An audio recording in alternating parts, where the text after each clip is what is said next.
പൊളിറ്റിക്കലും ആകണം, അതേസമയം കമേഴ്ഷ്യൽ എൻ്റർടൈനറും ആകണമെന്ന നിർബന്ധമുള്ള ഒരു സിനിമയാണ് വള. പക്ഷേ ഇതിൻ്റെ രണ്ടിൻ്റെയും ഇടയിൽ സിനിമ സ്വിച്ച് ചെയ്ത് കളിക്കുന്നത് ഒട്ടും സ്മൂത്തല്ല.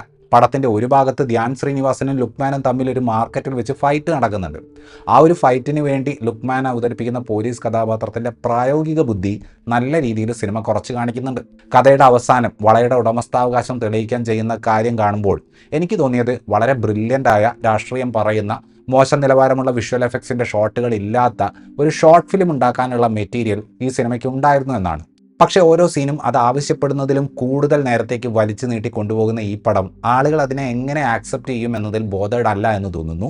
വെട്രിമാരനും മാരി സെൽവരാജും ഒക്കെ തങ്ങളുടെ രാഷ്ട്രീയം വ്യക്തമാക്കുന്ന സിനിമകൾ ചെയ്യുമ്പോൾ നമ്മളെ പിടിച്ചിരുത്തുന്ന ഒരു കഥ അവിടെ ഉണ്ടാകും. പറയാൻ ഉദ്ദേശിക്കുന്ന രാഷ്ട്രീയം ആ കഥയുടെ ഭാഗമാവുകയാണ് ചെയ്യുക. ഇവിടെ പറയാൻ ഉദ്ദേശിക്കുന്ന കഥ ഊതി വീർപ്പിച്ച രണ്ട് ഈഗോ കഥകളുടെ നടുവിൽ കുത്തിക്കയറ്റിയിട്ടാണുള്ളത്. പോരാത്തതിന് ഇതിൽ പറയാൻ ശ്രമിക്കുന്ന പല സെൻസിറ്റീവായ രാഷ്ട്രീയവും നല്ല രീതിയിൽ മുളച്ചു നിൽക്കുന്നുമുണ്ട്.